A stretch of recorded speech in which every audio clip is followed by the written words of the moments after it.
नमस्कार दोस्तों, स्वागत है आप सभी का एवरग्रीन पाठशाला के यूट्यूब चैनल पर। विश्व भूगोल की सीरीज में आज हम यूरोप महाद्वीप शुरू करेंगे। इससे पहले जो क्लासें हुई हैं उसमें हमने उत्तरी अमेरिका, दक्षिणी अमेरिका, अफ्रीका, ओशेनिया और अंटार्कटिका इन पर क्लासें कंप्लीट हो चुकी हैं। उम्मीद करता हूं ये क्लासें आप लोगों ने देख भी ली होंगी, और यदि फिर भी आपने नहीं देखी हैं तो ये क्लासें आपको हमारे यूट्यूब चैनल एवरग्रीन पाठशाला की जब आप प्लेलिस्ट खोलेंगे तो उसमें विश्व का भूगोल नाम से एक प्लेलिस्ट दिखेगी। वहां पर ये सभी क्लासें आपको मिल जाएंगी और आप इन्हें देख सकते हैं, रिवीजन कर सकते हैं। 2 से 3 बार इन्हें रिवीजन करेंगे तो ये अच्छे से याद हो जाएंगी।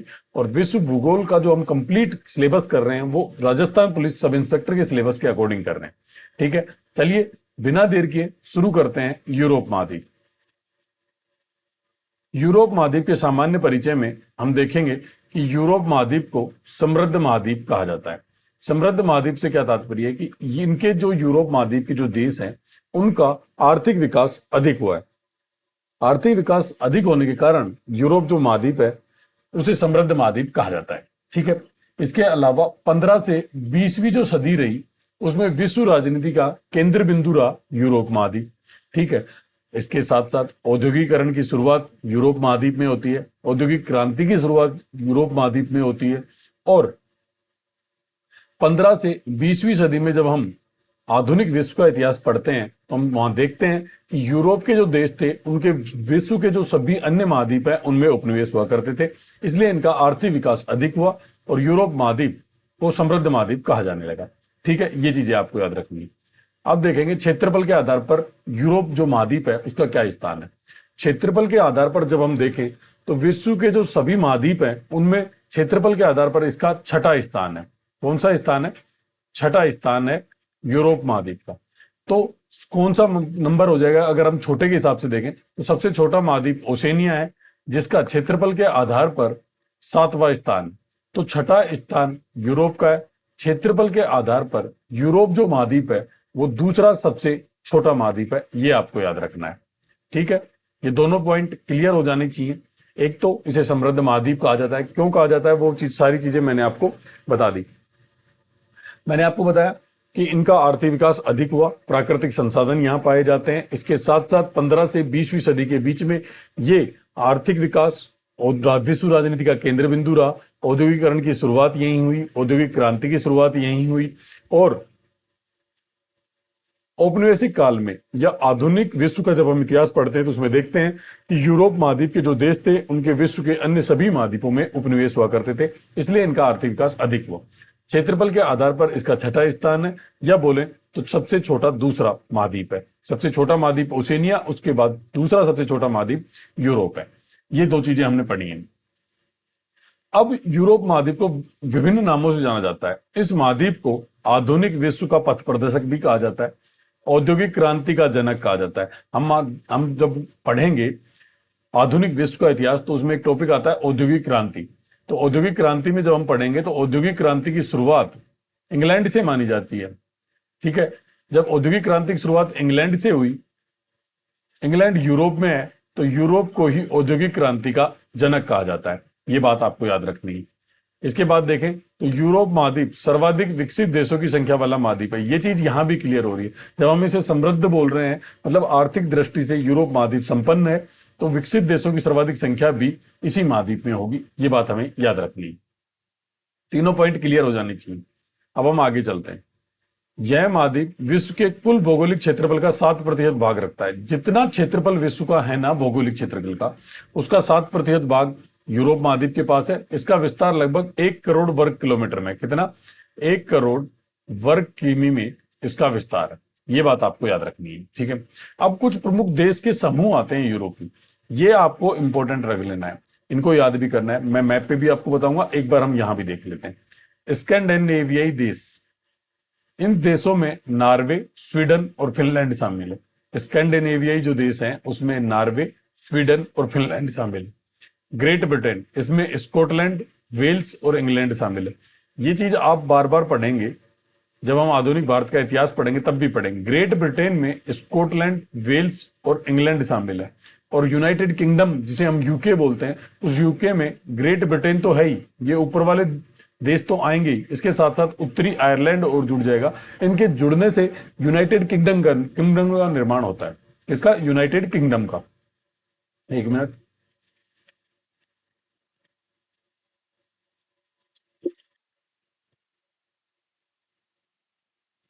आइबेरिया प्रायद्वीप या आइबेरियन देश, इसमें स्पेन, पुर्तगाल और फ्रांस आते हैं। इसके बाद एक देश समूह और है जिसे हम देखेंगे बाल्टिक देश, इसमें एस्टोनिया, लाटविया और लिथुआनिया देश शामिल। एक बार हम मैप पर चलते हैं, मैप पर डिस्कस करेंगे कि कौन सा देश समूह कहां है, फिर हमें समझ में आएगा। ठीक है, ये देखिए, ये आप देख रहे हैं, ये नॉर्वे है। मैं पेन चेंज कर लेता हूं, रेड कलर ले लेता हूं, ज्यादा अच्छे समझ में आएगा। ये देश नॉर्वे है, नॉर्वे, स्वीडन और ये देश है फिनलैंड। इन सबको मिलाकर कहा जाता है स्कैंडिनेवियाई देश। इन देश समूह को मिलाकर कहते हैं स्कैंडिनेवियाई देश या स्कैंडिनेवियन देश। ठीक है, ये बात आपको याद रखनी है। इसके बाद हम चलें तो हमने देखा स्कैंडिनेवियाई देश आ गए। अब हम इस भाग को देखते हैं। ये जो भाग है ना, जिसे मैं रेड पेन से अभी बंद कर रहा हूं, इस भाग को कहते हैं ग्रेट ब्रिटेन। इसमें शामिल है स्कॉटलैंड, वेल्स और इंग्लैंड। अब इसी कलर में यहां पर हमें एक चीज और दिखाई दे रही है। जब हम इसमें इसको ऐड कर देंगे तो ये जो कंप्लीट भाग बनेगा,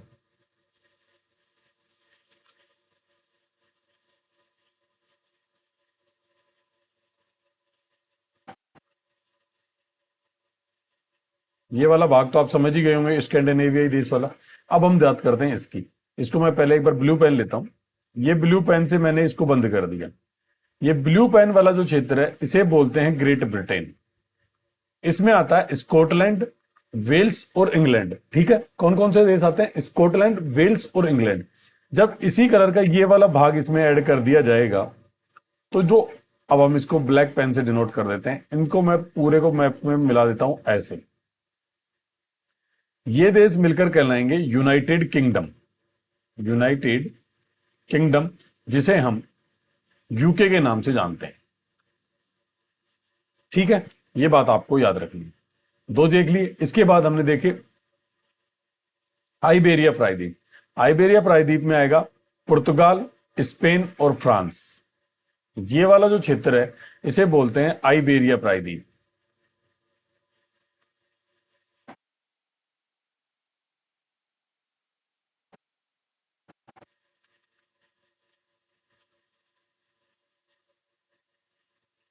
अब आते हैं बाल्टिक देश, एस्टोनिया, लिथुआनिया और लाटविया। ये देश मिलकर बनाते हैं बाल्टिक देश। ठीक है, अब भी मैप पर हमें इनको देखना है। ये रहा एस्टोनिया, पेन चेंज कर लें, ग्रीन कलर ले लेते हैं। एस्टोनिया, लाटविया और लिथुआनी, इन देशों को बोलते हैं बाल्टिक देश। मैं एक बार मैप पर इनको दोबारा डिनोट करके दिखाता हूं आपको। आप मैप पर जैसे जैसे मैं डिनोट कर रहा हूं उसी तरीके से इनको याद करने की कोशिश करिए। ठीक है, ये देश है, ये लाटविया वाला एरिया अपन ने कर लिया, एस्टोनिया वाला इसको हटा देते। ये मैंने बना दिया। इसको हमने देखा नॉर्वे, स्वीडन और फिनलैंड, इसे कहते हैं स्कैंडिनेवियाई देश। स्कैंडिनेवियाई देश, ये बात आपको याद रखनी है। फिर मैं ब्लू पेन से बना रहा हूं, ये ब्लू पेन वाला क्षेत्र कहलाता है ग्रेट ब्रिटेन। और ग्रेट ब्रिटेन के साथ जब हम आयरलैंड को जोड़ देंगे, उत्तरी आयरलैंड, दक्षिणी नहीं, उत्तरी आयरलैंड, ये मैंने दोबारा दूसरा जो मैप बनाया, ये मिलकर कहलाता है यूके, जिसे हम बोलते हैं यूनाइटेड किंगडम।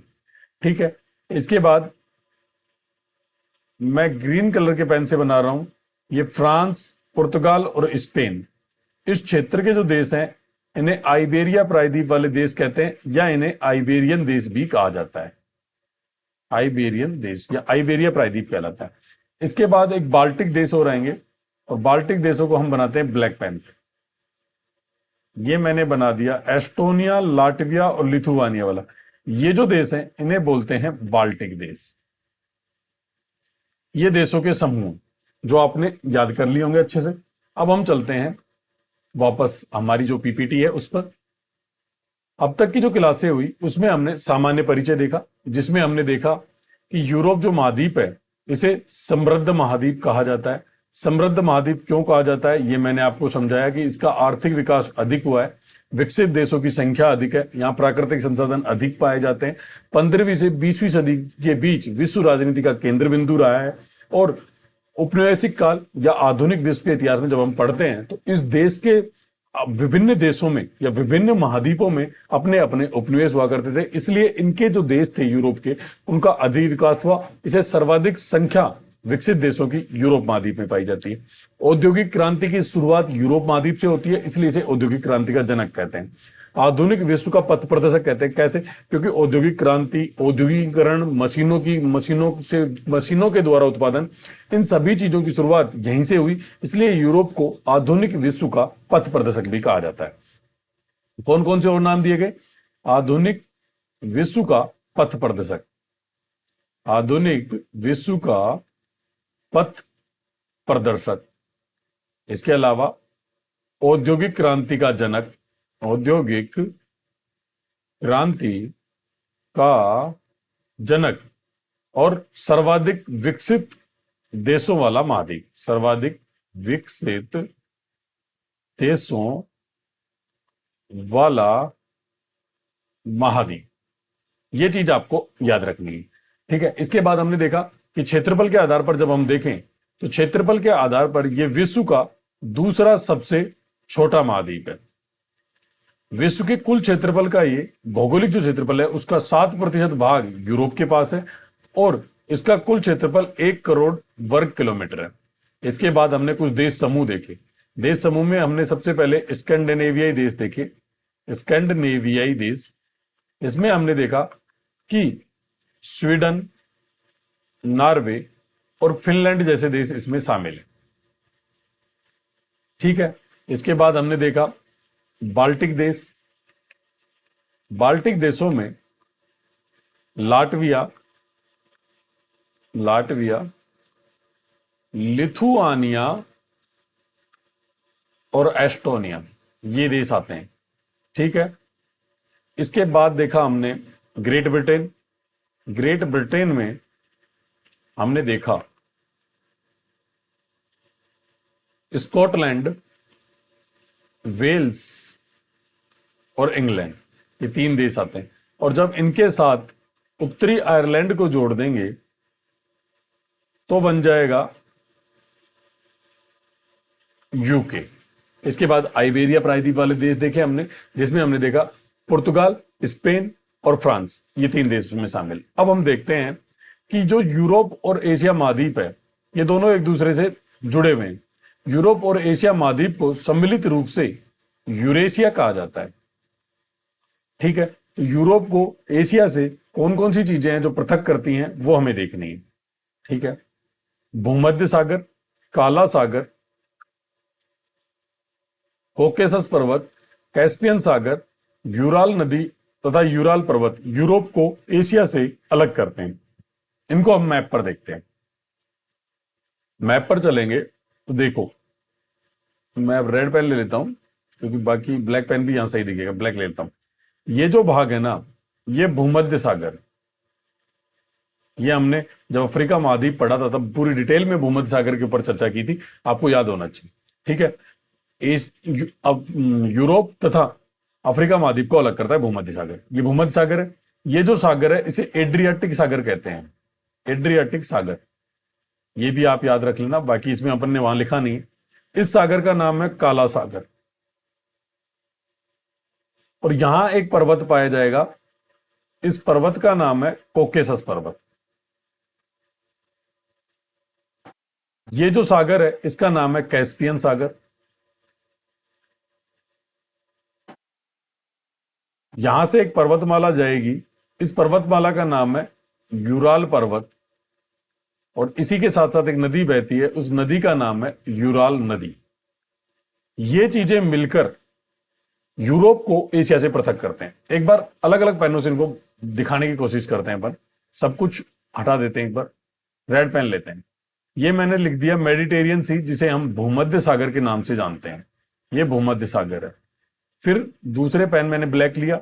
इस सागर को एड्रियाटिक सागर कहते हैं। ये ज्यादा इंपॉर्टेंट नहीं है जब विभाजन करने वाली लाइन देखी जाए, लेकिन ये हमें बाद में दोबारा पढ़ना है, तो इसलिए आप इसको याद रखें, एड्रियाटिक सागर कहते हैं इसे।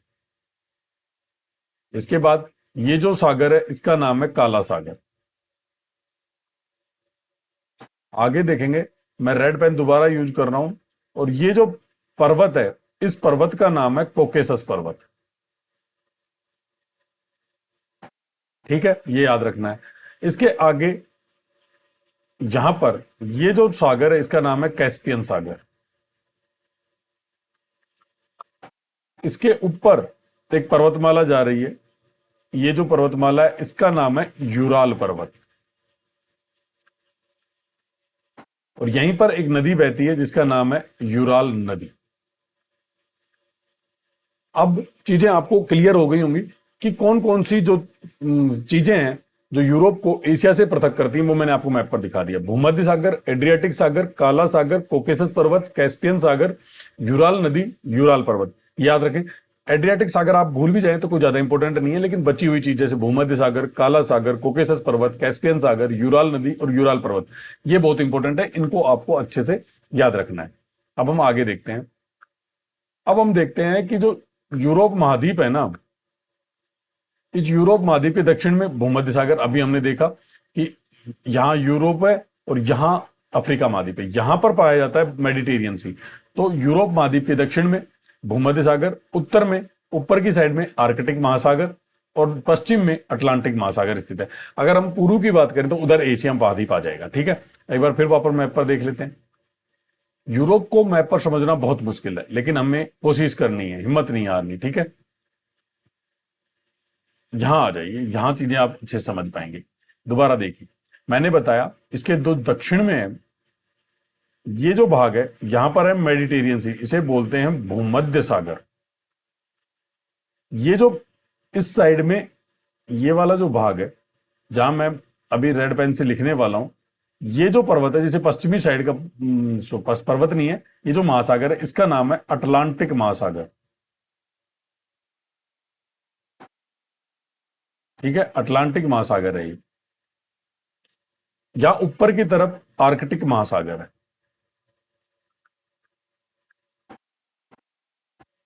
ठीक है, ये बातें आपको याद रखनी है। अब हम आगे चलते हैं। सामान्य परिचय वाली चीजें कंप्लीट हो चुकी हैं। अब हम यूरोप के महाद्वीपों में पर्वत पढ़ेंगे। यूरोप महाद्वीप में कौन कौन से प्रमुख पर्वत पाए जाते हैं उसके ऊपर अब हम बातचीत शुरू करेंगे।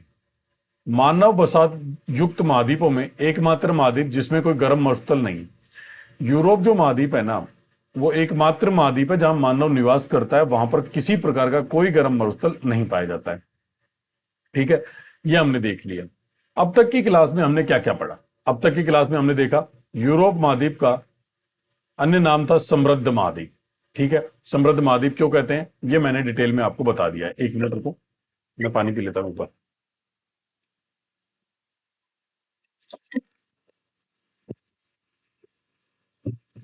समृद्ध महाद्वीप इसे कहा जाता है। इसके बाद हमने देखा किसे आधुनिक विश्व का पथ प्रदर्शक कहते हैं। क्या कहते हैं? आधुनिक विश्व का पथ प्रदर्शक। ठीक है, इसके साथ साथ औद्योगिक क्रांति का जनक, औद्योगिक क्रांति का जनक कहा जाता है। सर्वाधिक विकसित देश यूरोप महाद्वीप में ही स्थित है। ठीक है, ये चीजें हमने इसके सामान्य परिचय में देखा।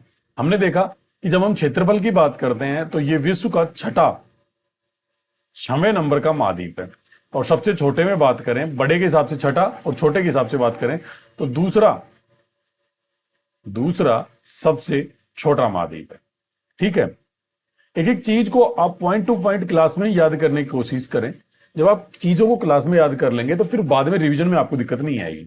ठीक है, अब बात करें, ये चीजें हमने देख ली। फिर हमने कुछ देश के समूह देखे।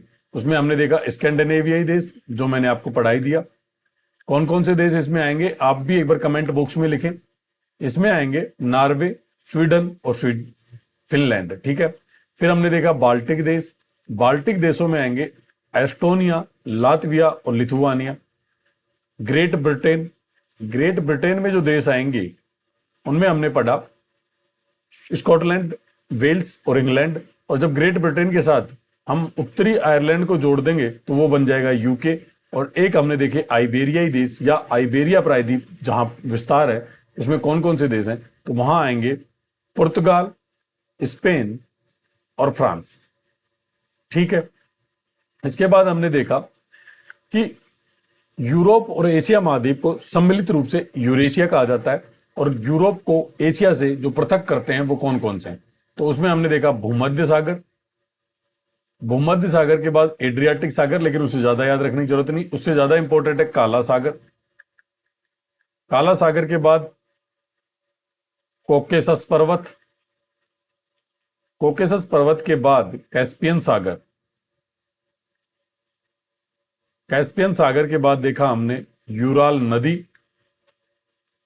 और इसी के साथ साथ हमने देखा यूराल पर्वत। ये सब मिलकर यूरोप महाद्वीप को एशिया महाद्वीप से पृथक करते हैं। इसके बाद हमने एशिया यूरोप महाद्वीप के सामान्य परिचय में देखा कि इसके दक्षिण में मेडिटेरियन सी है, भूमध्य सागर। उत्तर की बात करें तो आर्कटिक महासागर, कौन सा महासागर, आर्कटिक महासागर। और पश्चिम की बात करें तो अटलांटिक महासागर।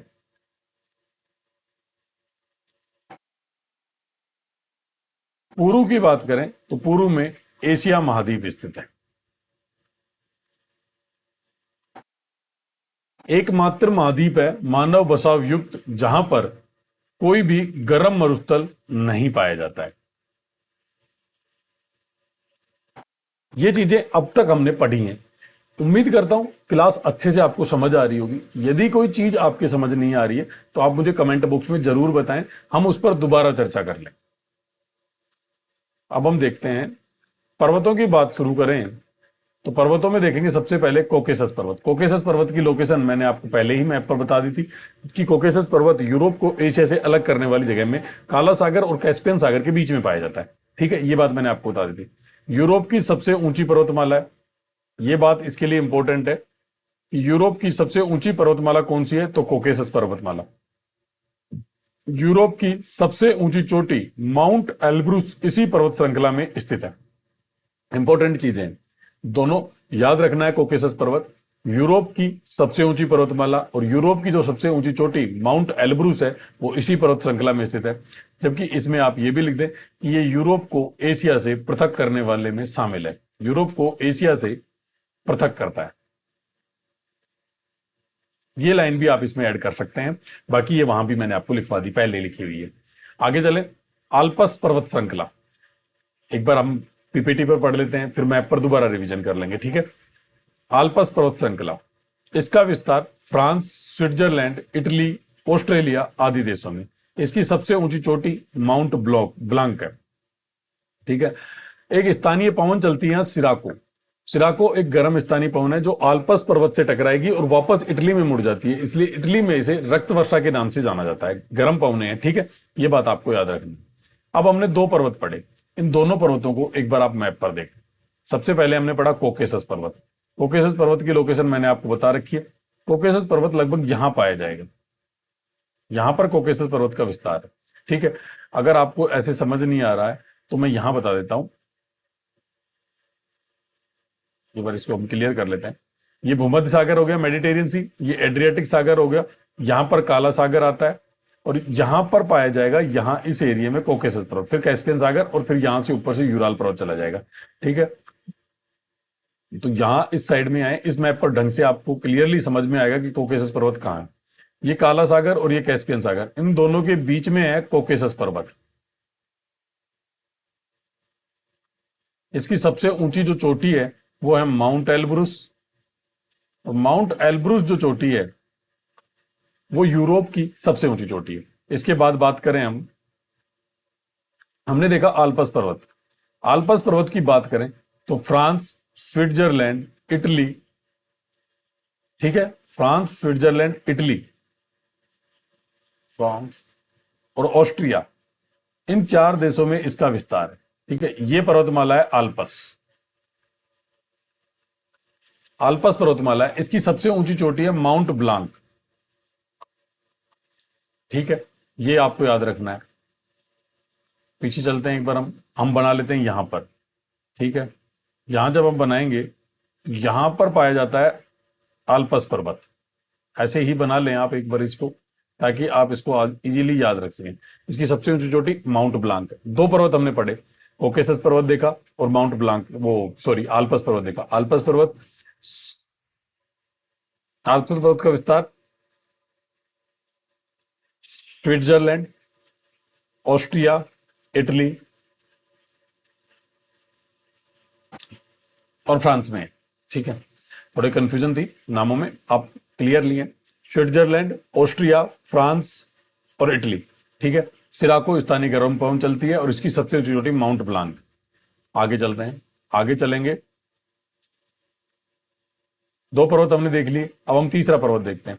इनके पर्वतों को आप, यूरोप के जो पर्वत हैं उनको आपको यहीं याद करना पड़ेगा। अगर आपने अभी उनको याद नहीं किया तो वो आपको याद नहीं होंगे। जूरा पर्वत फ्रांस और स्विट्जरलैंड के मध्य स्थित है। ये हम बाद में देख लेंगे, मैप पर चलेंगे। एक बार ये तीनों पर्वत देख लेते हैं, फिर मैप पर इनको बना लेंगे। जूरा पर्वत फ्रांस और स्विट्जरलैंड में, वोस्जस पर्वत फ्रांस और जर्मनी में, और पिनेरीज पर्वत फ्रांस और स्पेन में।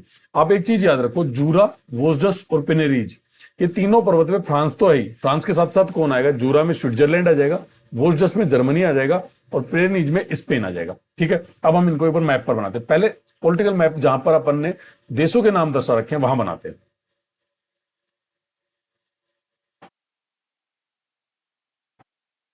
अब आप देखना, ये जो है ना, हमने देखा फ्रांस और जर्मनी में एक पर्वत पाया जा रहा है, हमने देखा फ्रांस और स्विट्जरलैंड में एक पर्वत पाया जा रहा है, हमने देखा स्पेन और यहां पर एक पर्वत पाया जा रहा है। इस पर्वत का नाम है पिनेरीज, इस पर्वत का नाम है जूरा और इसका नाम है वोस्जस। ठीक है, अब तक हमने 5 पर्वत देखे। पहला पर्वत हमने देखा कोकेसस, जिसकी लोकेशन मैंने आपको दर्शा दी। फिर हमने देखा कौन सा पर्वत देखा? दूसरा पर्वत देखा आल्पस, जो हमने देखा स्विट्जरलैंड, ऑस्ट्रिया, इटली और फ्रांस में है। उसको याद रखने की ट्रिक है SAIF। ठीक है, अब हमने देखा जूरा पर्वत फ्रांस और स्विट्जरलैंड में, वोस्जस पर्वत फ्रांस और जर्मनी में, और प्रेनीज पर्वत फ्रांस और स्पेन में।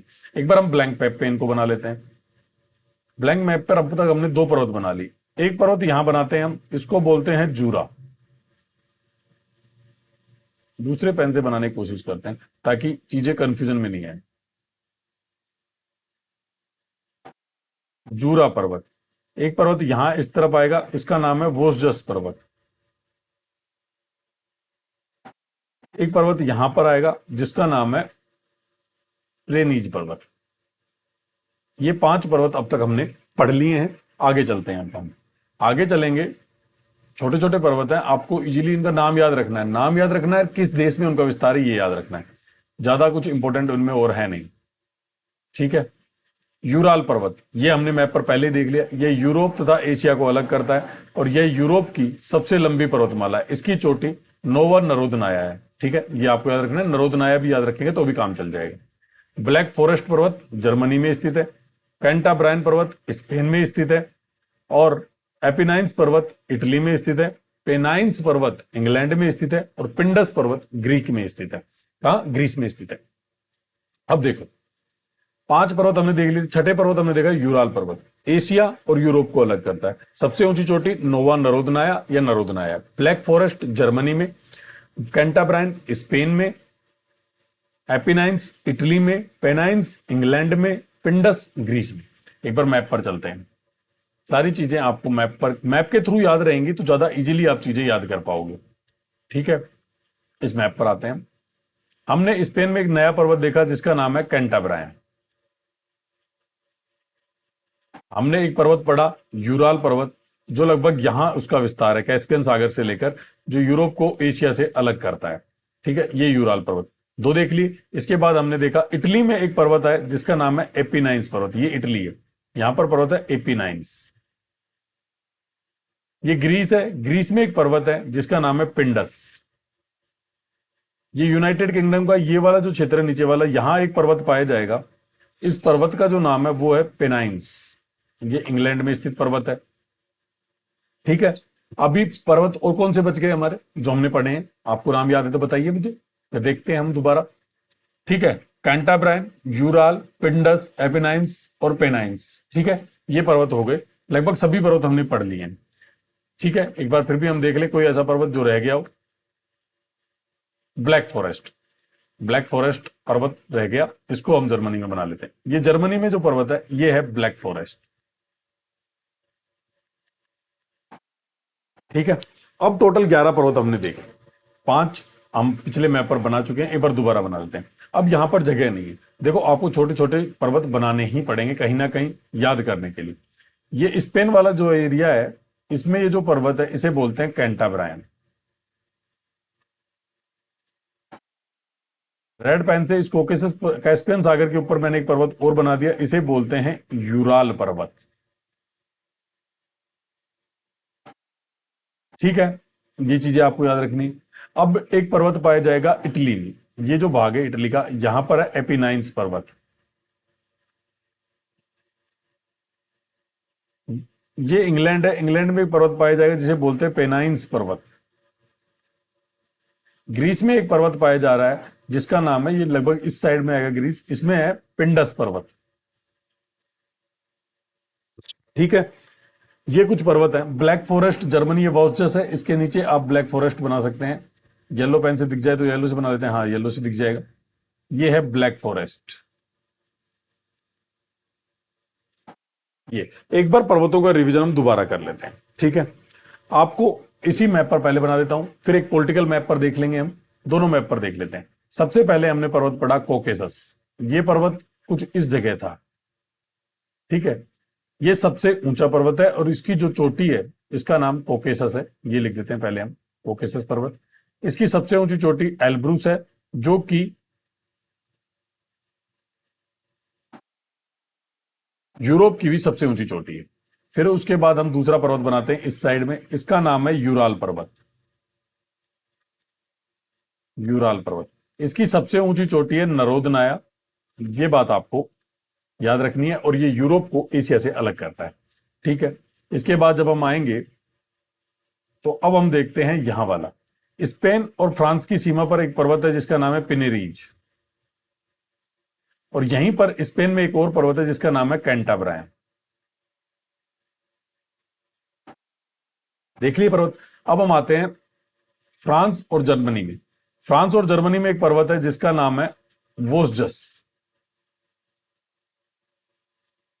और एक पर्वत केवल जर्मनी में जिसका नाम है ब्लैक फॉरेस्ट।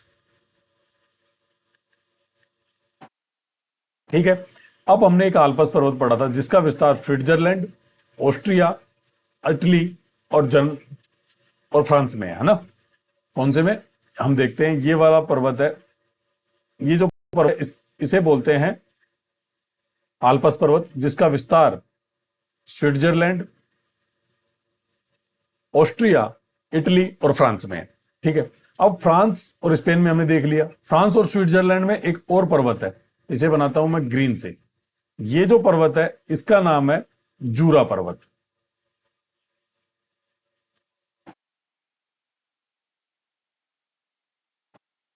जूरा पर्वत। अब हम इंग्लैंड चलते हैं। इंग्लैंड में एक पर्वत हमें यहां मिलेगा जिसे बोलते हैं पेनाइंस पर्वत। पेनाइंस पर्वत। फिर हम जब ग्रीस चलेंगे तो ग्रीस में हमें एक पर्वत मिलेगा पिंडस। इटली में पर्वत मिलेगा एपिनाइन, एपिनाइंस। कितने पर्वत हो गए? 1 2 3 4 5 6 7 8 9 10 और 11। ये 11 इंपोर्टेंट पर्वत हमने देखे। और भी पर्वत है लेकिन इंपोर्टेंट ये 11 है। ठीक है, एक बार हम दोबारा इस वाले मैप पर और देखते हैं इनको। सबसे पहले हम देखते हैं कोकेसस पर्वत। तो कोकेसस पर्वत लगभग इस साइड में पाया जाएगा, इसको आप यहां बना लें। ठीक है, इसको खत्म करें। अब हम चलते हैं दूसरा पर्वत, यूराल पर्वत। ये यहां कैस्पियन सागर वाले एरिया में पाया जाएगा, ये यूराल हो गया। ठीक है, अब हम ग्रीस में आते हैं। ग्रीस में पर्वत है उसका नाम है पिंडस। ठीक है, पिंडस के बाद इटली में आएंगे एपिनाइंस। कौन सा पर्वत? एपिनाइन्स। ठीक है, आपको याद रखना एक एक पर्वत के नाम। स्पेन में एक पर्वत पढ़ा हमने कैंटाब्रायन। दूसरा पर्वत हमने देखा फ्रांस और स्पेन के बीच, जिसे बोलते हैं पिनेरीज। ठीक है, अब ऊपर चलते हैं, ऊपर की तरफ चलेंगे तो हम पेन चेंज कर लेते हैं। अब यहां हम लेते हैं रेड कलर। ठीक है, फ्रांस और जर्मनी, और दूसरा जर्मनी, ये जो पर्वत है इसे बोलते हैं ब्लैक फॉरेस्ट, और ये जो पर्वत है इसे बोलते हैं वोस्जस। ठीक है, याद रखना। अब पेन वापस चेंज करते हैं और अब हम लेते हैं ग्रीन कलर। फ्रांस और स्विट्जरलैंड में एक पर्वत है जिसे बोलते हैं जूरा। वापस पेन चेंज करो और अब लो येलो। फ्रांस, इटली, स्विट्जरलैंड और ऑस्ट्रिया। ये देखो, मैंने जिसको अभी ऐसे उल्टा सीधा बनाया है, ये दिखेगा नहीं, तो हम एक बार हम करते हैं कि हम पहले रेड से बनाते हैं इसको। फ्रांस, इटली, ऑस्ट्रिया और ये स्विट्जरलैंड। ठीक है, ये जो पर्वत है इसका नाम है आल्पस। एक बार यहां एक नया पर्वत हम बना देते हैं, इस पर्वत का नाम है पेनाइन्स। ठीक है, 1 2 3 4 5 6 7 8 9 10 और 11, ये 11 पर्वत देखे। आज की क्लास में इतना ही। अगली क्लास में हम यूरोप महाद्वीप के पठार, मैदान, नदियां, झीलें, ज्वालामुखी आदि पर चर्चा करेंगे। ठीक है, यदि वीडियो पसंद आया हो तो लाइक और शेयर जरूर करें, और चैनल को सब्सक्राइब करना ना भूलें। थैंक यू, धन्यवाद, फिर मिलते हैं।